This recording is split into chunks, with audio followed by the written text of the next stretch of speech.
Hey, I'm Carmen, and welcome to Myo Life. That's short for My Outrageous Life, which is exactly the kind of life I get to live since I found the courage to ditch dental hygiene and build a life I'm bonkers about as a myofunctional therapist and entrepreneur. Here you will find all the things myo, business, and how to build a life that you too are bonkers about. I'm very happy you're here. Shall we dive in? All right, welcome back, Myo friend. I hope this finds you doing fantastic. In this episode, we are going to be talking about finding your freedom number. Now, if you have been with me for any amount of time, I have done other lectures on this. I have actually given the lesson right from the Ditch Hygiene Academy on finding your enough. Your enough, your freedom number, whatever. That's what we're going to be looking at. So I have got some notes and I'm just going to dive in. So the reason this is so important. So let's say that you are a bored, burned out dental hygienist who is considering getting into the field of myofunctional therapy.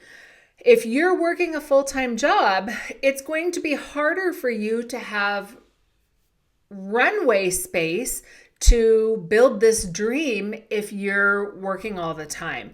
If your finances require you to work 40 hours a week or worse, okay? I have met some people that are literally doing hygiene 6 days a week. I'm not saying it's impossible, but I'm just saying it's going to be harder. So the reason it's important to figure out what this number is because as you're going to find, when we figure out your freedom number, this is going to equal extra time on the calendar. Blank time, not extra time. There is no time fairy coming to give you an extra day or an extra 8 hours. But what we're going to figure out is what you can get by with so that you can have more time, okay? So that's why knowing that number is going to be helpful. All right, so the first step says that you're going to calculate your baseline needs to make ends meet. So first is your non-negotiable fixed expenses. This is no debt. These are just essentials like shelter, utilities, food. Okay, this is just the basics to keep you alive. So get out a scratch piece of paper, hit pause, do the work, okay? Write this down. So this is going to be just those things. Now, if you are married and you only have X amount of, say it's just a percentage of the expenses that you cover, then that's the number that you're going to be working with, okay? If your mortgage is $3,000 and you're just expected to contribute a third, then just work with that number, okay? So non-negotiable fixed expenses. No debt here because that is going to come next. So once you have that number, then you're going to move on to payments towards debt. So this, unfortunately, for a lot of people, might be a big number. Okay. So once you write down your debt payments, then I want you to think about your negotiable expenses. So let me back up. So debt, that's going to be your car payment, your student loans, that kind of stuff. Okay. Your cell phone, your cable, all of the dumb subscriptions that most of us get, these are negotiable expenses. So these are only fixed in your brain. You do not have to have them. Yes, life would be weird if you didn't have a cell phone, but you also don't have to have a cell phone with unlimited data. I have this argument all the time, even with my own family members. Well, unlimited data only cost me $45 a month. I'm like, yeah, but I get 5 gigs for $15 a month. That's $30. Do you know with the power of compound interest what that $30 turns into? Don't even get me started. You'll get me on my soapbox. So non-negotiable expenses, Then payments towards debt. Those are your student loans. That's your car payment, that kind of stuff. I mean, actually, in my opinion, you guys, if I really wanted to give you some tough love, I would say that car payment is a negotiable expense because you don't have to have it. You could get something else. That is difficult, but maybe it could be less. So that is our next step. Once you have all of those numbers written down, what your non-negotiable fixed expenses are, your payments towards debt, your negotiable expenses, so your cell phone, your cable, subscriptions, anything else, I want you to look at that number to see if you can refinance your finances. So that's where you think about, can I get by with less of a car? Can I get by with less data on my phone? Can I get by with no cable, with no subscriptions? How bad you want this is going to be how hard you work at this, essentially. So once you have done that, you're going to come up with an annual number or a number. Make it an annual number, okay? Do the math. You can do hard things. So once you get that annual number, so let's just say I should have had some scratch paper here, but I'm going to get some scratch paper.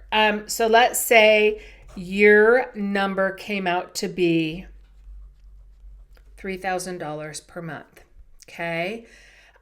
So that is going to be times 12 months. So that's going to be $36,000 a year. That's what you need. Okay. Also, we're not talking taxes here. So that would be, you have to adjust for that a little bit. How many hours per week is this? So if you were working a hygiene job at $50 an hour, how many hours a week are you going to need? We're going to do the math here. So 36,000 a year, if I divided that by 50 weeks, we're going to just say 50 weeks because we're going to assume that your office closes, you take vacation, that kind of stuff for at least 2 weeks a year. So there's 52 weeks in the year, so we're going to go with 50. So that means that if you need to earn $36,000 a year, so $3,000 a month, and you divide that by 50 weeks, you need to earn 720 doll hairs per week. So if we divide that by $50 per hour, you need to work 14.4 hours per week.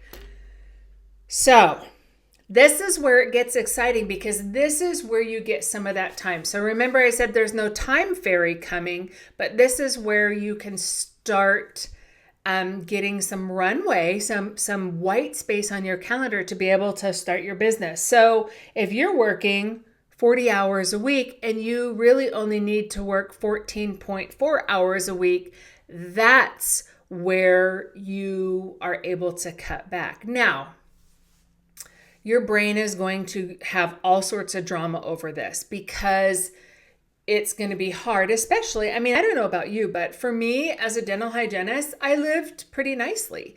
I had disposable income. I had nice things. I had money to travel and that kind of stuff. And so when I was calculating my enough, when I was figuring out my freedom number, it was hard to go like, oh, okay, how can I do this? How can I be successful? How can I cut back? It's not forever, you guys.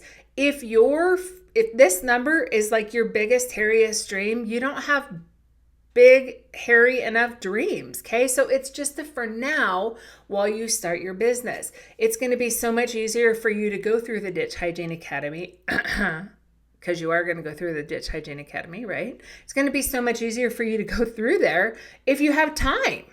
That's the biggest thing. So we know that the brain is going to throw an absolute temper tantrum, and that's okay. This is not where you're going to be forever. Now, I do want to tell you about my associate Jess. When I was working with her, she had immediately left dental hygiene. Like, she was in a position to just be like, I'm done with you. And then the more and more I coached her every month, I kept finding that she was back in dental hygiene. And I'm like, what is going on? And a lot of that was because she was scared. So when I said, hey, is this just because you can't pay the bills? Or is it because you're scared? And she said, it's just hard to go from what I used to make to now, making a fraction of that. So just know that your mindset is going to throw all sorts of fits, and that's okay. I will help you get through that. So I'm going to leave you with this. Seems like a perfect time because there's a leaf vacuum truck coming by.